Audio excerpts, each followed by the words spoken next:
কাউকে, যারা ভুল করেছেন তারা সবাই শিক্ষা গ্রহণ করেছেন আশা করি, এবং তারা যোগ্য প্রাপ্য পেয়েছেন, অতএব আমি তাদের কথাও বলতে চাই না।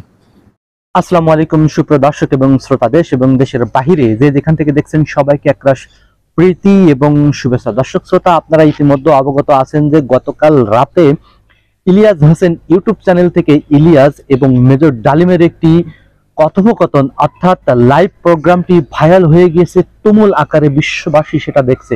যেখানে দেখা যাচ্ছে যে সাংবাদিক ইলিয়াস মেজর ডালিমকে নিয়ে একটি অদ্ভুত টাইপের একটি তথ্য দিলেন এবং এই মেজর ডালিম একটি 2 ঘন্টার একটি প্রতিবেদন তৈরি করে নিলেন এই সাংবাদিক ইলিয়াস মেজর ডালিমকে নিয়ে, অর্থাৎ মেজর ডালিমের তার মনের ক্ষুব্ধ কথাগুলো প্রকাশ করলেন এই ভিডিওর মাধ্যম দিয়ে। তো দর্শক, আপনারা দেখছেন তো বিগত 50 বছর পরের বুকে জমানো কষ্টের কথাগুলো তিনি ডিরেক্ট বলে দিলেন সেই মেজর ডালিম। আপনারা ইতিমধ্যে সেই ভিডিওটি দেখছেন। তো দর্শক, চলুন আমরা সরাসরি সেই সাংবাদিক ইলিয়াস এবং মেজর ডালিমের মধ্যে যে কি কথোপকথন হয়েছিল এবং এই মেজর ডালিম বর্তমান প্রেক্ষাপটের বাংলাদেশকে নিয়ে কি ধরনের মেসেজ ড্রপ করলেন, অর্থাৎ কি ধরনের মেসেজ দিলেন, সেটা আমরা এক নজরে শুনে আসি। চলুন আমরা সরাসরি সেই ভিডিওতে চলে যাই। কেন মারা হলো এটা বলে আমি আপনাকে আজকের মতো বিদায় দেবো স্যার। দেখা, Siraj Sikdar was a genuinely patriotic revolutionary. তার জন্য তাকে জীবন দিতে হয়েছে এবং তাকে ধরতে থ্রু এন ইনফিলট্রেটেড এজেন্ট যে ছিল E A Chowdhury, additional IG of special branch. E A Chowdhury তার শালাকে পেনিট্রেট করছিল, ওর মাধ্যমে ধরা হয়েছে। এই ইঙ্গিতটা আমাকে মাহবু আগে দিচ্ছিল এবং আমি ইঙ্গিতটা পৌঁছে দিয়েছিলাম সিরাজের কাছে, but it was I think too late, but whatever it is, he got caught in Chittagong. Sir, মাঝখানে একটু বোধহয় অসুস্থ যাচ্ছে আপনার শরীর। এর আগে 2-3 বছর আগেও আপনার মাসেল টাসেল একদম 3-6 প্যাক টেক ছিল। শরীর কেমন স্যার? আপনাকে জিজ্ঞেস করা হয় নাই। আলহামদুলিল্লাহ। দেখো, তোমার সাথে কথা বলতেছি, তুমি আমার দেখতেছো, সবাই দেখতেছো। নিমি ভাবি কেমন আছে? আমাদের সবার প্রিয় ভাবি। উনি বেঁচে নাই, উনি আল্লাহ নিয়ে গেছে। ও, উনি নাই না? আচ্ছা। ও হ্যাঁ। এবং উনি মারা গেলেন কত বছর? প্রায় 1905 সালে মারা গেছে। 2005? হ্যাঁ, কারণ she was not allowed to take any treatment. She was under house arrest. 1996 মধ্যখানে খালেদা জিয়া ক্ষমতা এসেও তার পাসপোর্টটা দেয় নাই। Yes. Then when she was free, he fought legal battle and got her passport. উনি ইয়া করে না, প্রশমত করে না।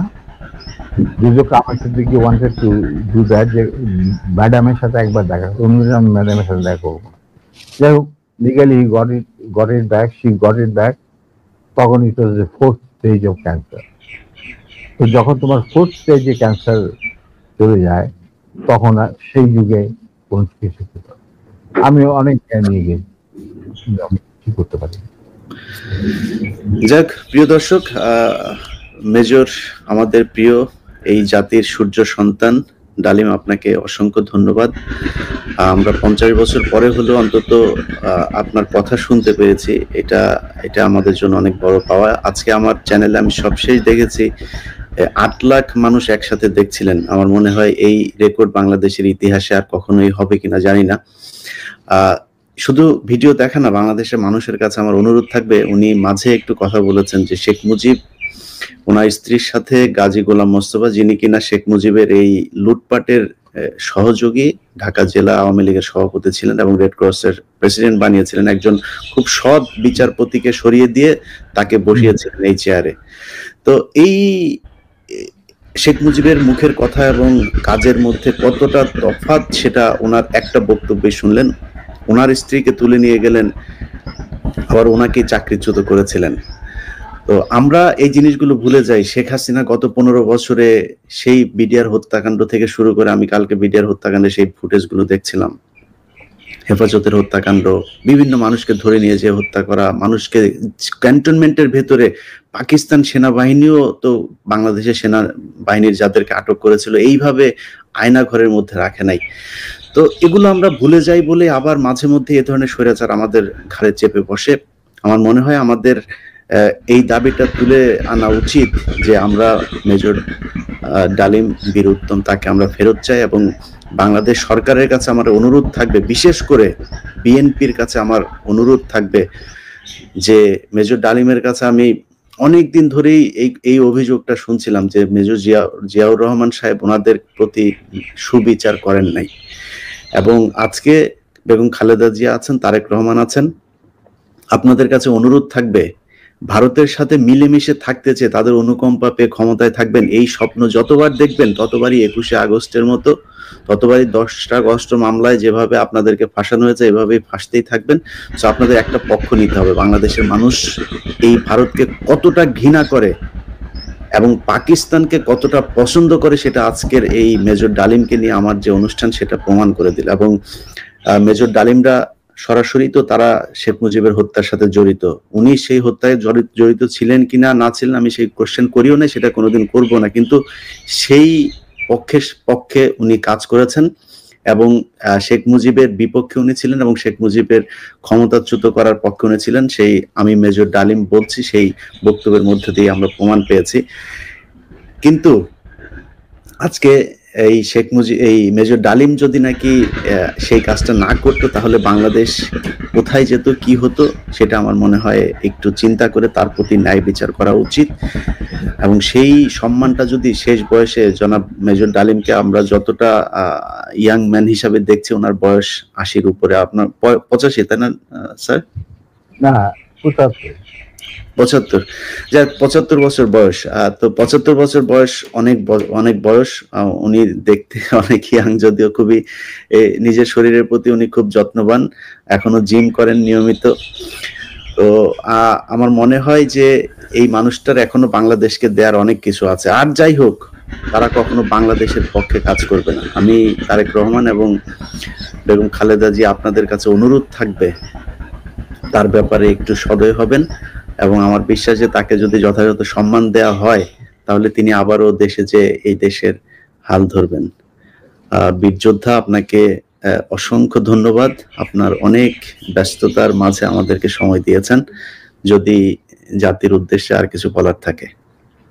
হ্যাঁ, শেষ কথা, প্রথমত আমি তোমাকে ধন্যবাদ জানাচ্ছি। তোমার সাথে কথা বলার পর আমার প্রত্যয় আরো দৃঢ় হয়েছে, তুমি ভবিষ্যতে আরো অনেক বড় কাজ করতে পারবে সাংবাদিক হিসাবে। আর আমার দেশবাসীর প্রতি এবং বিশেষভাবে তরুণ প্রজন্মের প্রতি আমার শেষ বক্তব্য যে আমাদের অভিজ্ঞতা থেকে যদি তাদের বিপক্ষে এগিয়ে নেওয়ার স্বার্থে তাদের লক্ষ্য অর্জনের লক্ষ্যে কোনো কিছু অবদান আমরা রাখতে পারি তারা মনে করেন, তাহলে আমরা পিছ পা হব না। আমরা সারা জীবন দেশ আর দেশের মাটি এবং মানুষের জন্য যা করার করেছে, নিজেদের জন্য কিছুই করে চাকরিবাজার কথাটা না হয় বাদ দিলাম।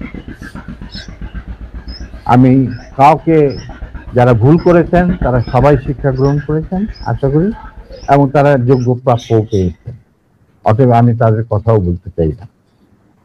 আমাদের কোন রকম তার প্রতি কোনো প্রতিহিংসা মানে মনোভাব নেই।